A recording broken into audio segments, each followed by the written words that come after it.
Rapid revision, the president and the vice president. This is one of the most important chapters after the union legislature for ICSE class 10 students.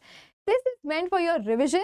इसका detail explanation, in fact हर chapter का detail explanation आपको one shot videos में मिलेगा, हमारे इसी channel पे मिल जाएगा।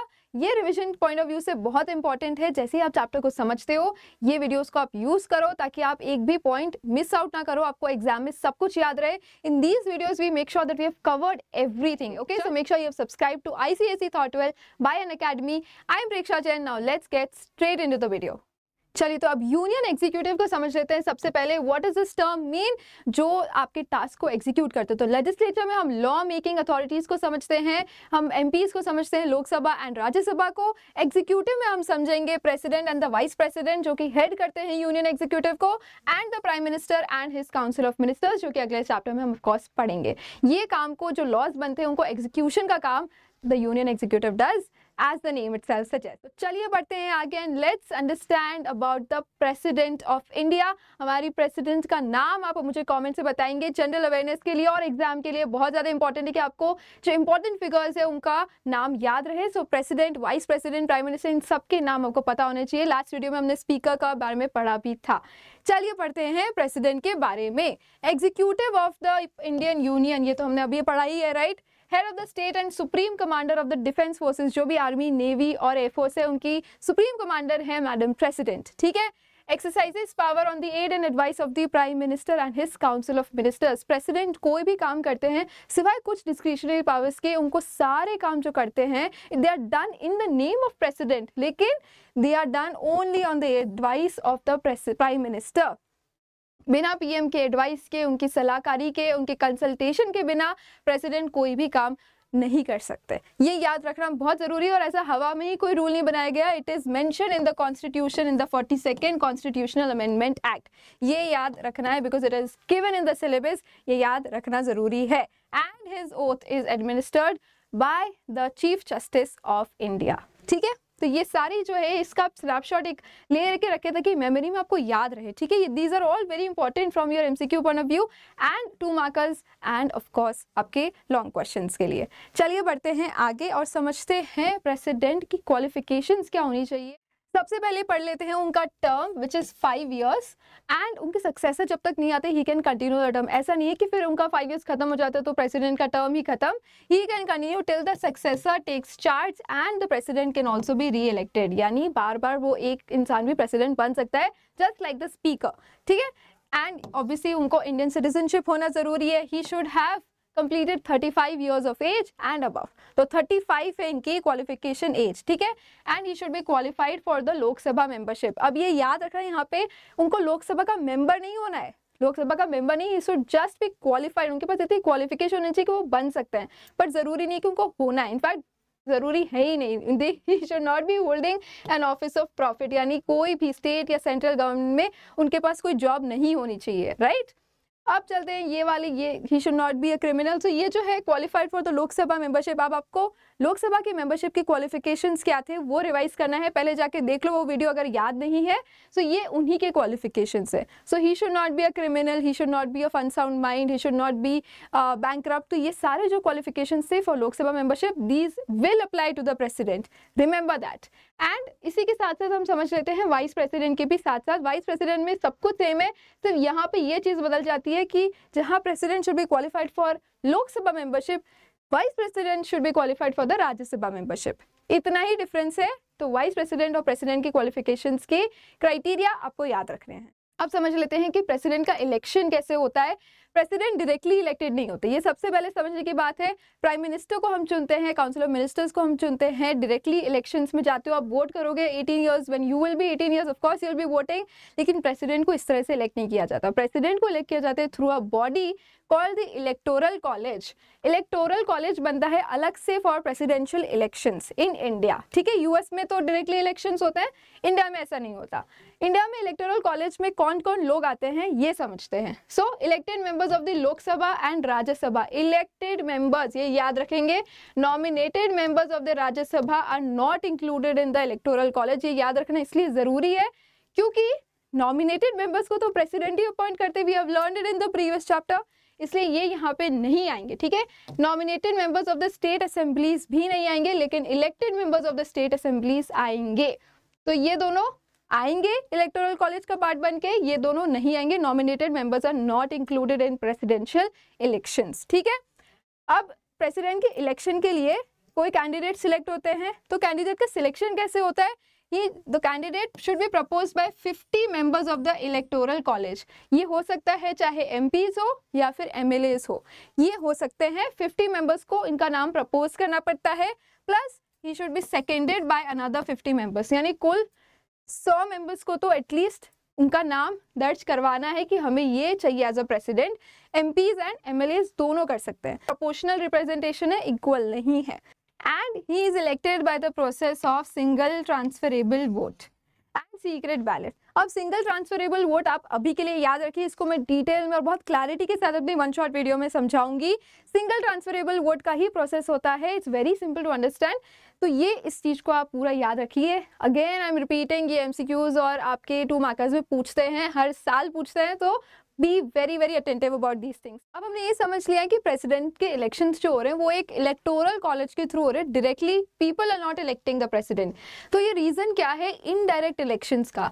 Indirect elections क्यों हो रहे हैं प्रेसिडेंट के? अब आप समझो, प्राइम मिनिस्टर जो है या काउंसिल ऑफ मिनिस्टर्स जो उनकी पार्टी बनती है वो डायरेक्टली इलेक्ट हो रही है। We are all going for general elections, आप 2 साल बाद जाएंगे, ठीक है, when you are 18। Directly elected कोई रिप्रेजेंटेटिव होता है वो पावरफुल होता है, इसीलिए आईएएस आईपीएस जो भी हम ब्यूरोक्रेट्स मानते हैं उनसे ज्यादा पावरफुल कौन होते हैं? हमारे पॉलिटिशियंस जो इलेक्शन लड़के जीत के आते हैं, है ना। तो अगर प्रेसिडेंट भी लड़के पब्लिकली डायरेक्ट इलेक्शंस के थ्रू आते हैं तो उनको भी पावरफुल मान लिया जाएगा। वो पावरफुल हो गए तो क्या होता है? एक rival centre of power create हो जाती है। हम जब मिनिस्टर्स को इलेक्ट करते हैं तो they become responsible to the people. अगर प्रेसिडेंट को भी हम इस तरह से इलेक्ट करेंगे डायरेक्ट इलेक्शन से, तो he will also become answerable. और क्या हो जाएगा? It is against the parliamentary system of ministerial responsibility. जो मिनिस्टर्स रिस्पॉन्सिबल होते हैं वहां पे एक और इंसान आ जाएगा, एक rival centre of power create हो जाएगा, which will create a lot of chaos. इसीलिए इनडायरेक्ट इलेक्शंस होते हैं। अब इसमें स्टेट्स क्यों इन्वॉल्व होते हैं? हम कह सकते हैं कि यार पार्लियामेंट है तो वहीं से चुनाव करवा लो, डायरेक्टली इलेक्टेड लीडर्स तो वहाँ है। स्टेट्स इसलिए इन्वॉल्व होते हैं क्योंकि पार्लियामेंट ही ले लेंगे तो what will happen? He will become a nominee of the ruling party. हो सकता है स्टेट्स में कोई और पार्टी हो, कोई और पॉलिटिकल पार्टी हो, उनको अपना हेड कोई और चाहिए, तो ये बायस हटाने के लिए of one party in the center that will take decisions of who will become the president, हमने स्टेट लेजिस्लेचर्स को भी इंक्लूड किया। स्टेट लेजिस्लेचर्स को भी एक चांस मिलता है ताकि वो इलेक्टोरल कॉलेज में आए और उसके थ्रू प्रेसिडेंट को इलेक्ट कर सके, which is again that is exactly what makes president a representative of the whole country, क्योंकि स्टेट्स भी इन्वॉल्व है और ना कि सिर्फ एक सेंटर का representative, right. And that is given by the article 54 of the constitution of India. तो ये कॉन्स्टिट्यूशनली मैंडेटेड इलेक्टोरल कॉलेज इस तरह से बनता है और ये आपको आर्टिकल 54 याद रखना पड़ेगा। It is related to the indirect elections of the president. Alright, now let's understand the impeachment procedure of the president। यानी प्रेसिडेंट को इलेक्शन हमने समझ लिया उनका कैसे होता है। अब समझते हैं कि प्रेसिडेंट को रिमूव कैसे किया जाता है। ये अपने आप में एक अलग प्रोसीजर होता है, ये बहुत इजी नहीं होता, इनफैक्ट काफी चैलेंजिंग प्रोसेस होता है। समझते हैं कैसे। फर्स्ट इज कि उनकी इम्पीचमेंट चार्जेस यानी उनको रिमूव करने के चार्जेस किसी भी हाउस, पार्लियामेंट के किसी भी हाउस में इनिशिएट कर सकता है, चाहे वो लोकसभा हो, राज्यसभा हो, कहीं भी हो सकते हैं। इस एग्जाम्पल में हम पहले अज्यूम करते हैं लोकसभा में इनिशिएट हो गए चार्जेस, ठीक है। अब इस रेजोल्यूशन को भी पास करने के लिए हमें क्या चाहिए? 1/4 मेजोरिटी चाहिए, ठीक है। ये याद रखेंगे, 1/4 मेजोरिटी लोकसभा की टोटल स्ट्रेंथ की चाहिए just to pass the resolution to impeach the president, ठीक है। अब यहाँ से अगर पास हो जाता है फिर क्या होता है? चलो रेजोल्यूशन पास हो गया कि प्रेसिडेंट को इम्पीच करना है। क्यों करना है? वायलेशन ऑफ कॉन्स्टिट्यूशन, कोई भी हल्का फुल्का ग्राउंड नहीं है, बहुत ग्रेव वायलेशन होता है of the constitution of India, तभी प्रेसिडेंट को इम्पीच किया जाता है, ये याद रखेंगे, ठीक है। अब आते हैं Lok Sabha passes the impeachment charges. अगर 1/4 के बाद ये पास हो जाता है, उसके बाद भी चाहिए हमको 2/3 majority of the total membership, ठीक है। 2/3 मेजोरिटी उसके बाद चाहिए लोकसभा में। तो जब 2/3 मेजोरिटी के बाद पास हो जाता है फिर आता है राज्यसभा में। राज्यसभा में क्या होगा? इन्वेस्टिगेशन होगा कि भाई जो चार्जेस लोकसभा में प्रेस ऑन करे गए हैं और वो पास होके आ गया है, यहाँ पे उसको इन्वेस्टिगेट करेंगे और यहाँ पे इन्वेस्टिगेशन के टाइम पे प्रेसिडेंट को एक टाइम मिलता है प्रेसिडेंट को मौका मिलता है to represent himself, to defend himself. तो ये जो प्रोसीडिंग्स चलती है इनके खिलाफ, उसमें ही has a chance to sit through it, ये याद रखेंगे, ठीक है। एंड उसके बाद राज्यसभा में अगर 2/3 मेजोरिटी, अब यहाँ पे भी 2/3 चाहिए, ठीक है, अगर यहाँ भी 2/3, जो कि बहुत बड़ी मेजोरिटी होती है, if you think about it, 2/3 majority of the total strength of Rajya Sabha, अगर उससे भी ये पास हो जाता है तो the president will stand impeached, ठीक है। तो ये इतना लंबा चौड़ा प्रोसीजर होता है। इसमें ये याद रखना जरूरी है that these charges can be initiated in either house of the parliament, लेकिन एग्जाम्पल में हमने ये इस तरह से लोकसभा टू राज्यसभा लिया है।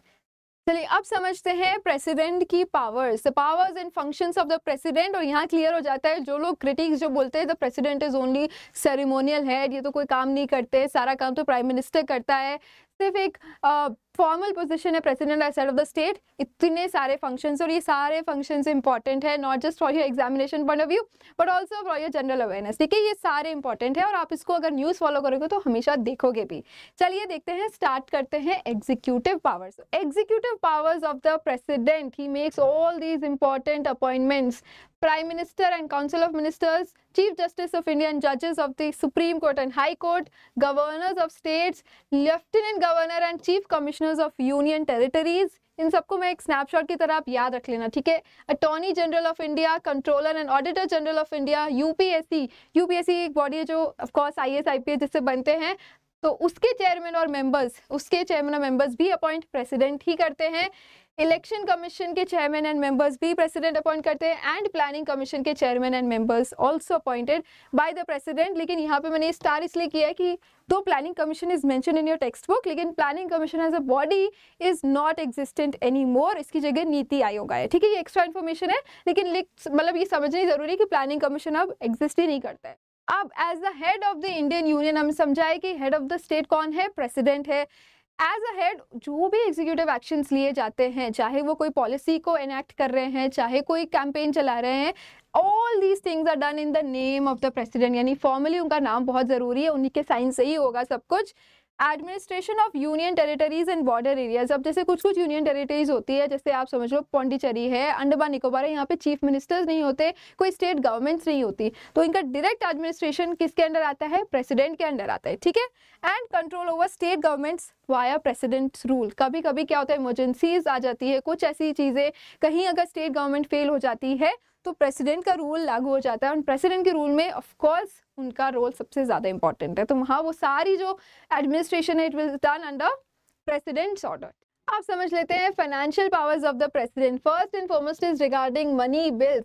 मनी बिल से रिलेटेड क्या है कि यहाँ पे जब, अब ये तो हमने पहले भी समझा कि money bills can only originate in the Lok Sabha, ये आपको अच्छे से याद रखना है, लेकिन उनको ओरिजिनेट करने के लिए भी प्रायर परमिशन चाहिए प्रेसिडेंट की। Next is annual budget related, they can only be initiated, यानी प्रेजेंट करते हैं फाइनेंस मिनिस्टर हर फाइनेंशियल ईयर के पहले एक एनुअल बजट को पार्लियामेंट में, ठीक है। अब उस बजट को रखने के लिए भी उनका नाम उनके बिहाफ पे ही रखा जाता है, so his formal name is very important, it is done on his behalf. Next is contingency fund of India से कोई भी विड्रॉल्स करने होते हैं। अब कॉन्टिजेंसी फंड क्या होता है, कॉन्टिजेंसी का मतलब ही होता है इमरजेंसी, कोई अर्जेंट सिचुएशन आ जाती है जहाँ पे सरकार को पैसा चाहिए, यानी अभी करंट सरकार है मोदी सरकार, ठीक है, तो उनको अगर पैसा चाहिए कोई भी प्लान एग्जीक्यूट करने के लिए अर्जेंटली, तो इस फंड से हम पैसे, वो लोग पैसे ले सकते हैं, लेकिन उसके लिए अप्रूवल किसका चाहिए, पहले प्रेसिडेंट का। And next is finance commission बनता है हर 5 इयर्स, इनके चेयरमैन और उनके मेंबर्स, हर कमीशन के एक चेयरमैन होता है और कुछ मेंबर्स होते हैं, जैसे हमने यूपीएससी का पढ़ा या फिर इलेक्शन कमीशन का पढ़ा, उसी तरह से इनका अपॉइंटमेंट भी प्रेसिडेंट करते हैं। Now will study the military powers of the president. आपको इन सब से पता चल रहा होगा कि यहाँ पे president is the supreme commander of the armed forces of India, यानी आर्मी की, नेवी की, एयरफोर्स की, सब की जो सुप्रीम कमांडर होती है वो प्रेसिडेंट होते हैं, ठीक है। He is the chief of the 3 wings of the armed forces as you can see. And अगर कोई वॉर डिक्लेयर करना हो या कोई पीस समझौता करना हो तो उसमें भी ये जो प्राइम मिनिस्टर और काउंसिल ऑफ मिनिस्टर्स हैं उनकी एड एंड एडवाइस पे प्रेसिडेंट विल डू इट, ठीक है। Head of the state formal तो वही है, तो इनके एडवाइस पे प्रेसिडेंट करेगा ये चीज़ भी। All right, now we move on to the judicial powers of the president. अब जुडिशियल पावर्स भी काफ़ी इंपॉर्टेंट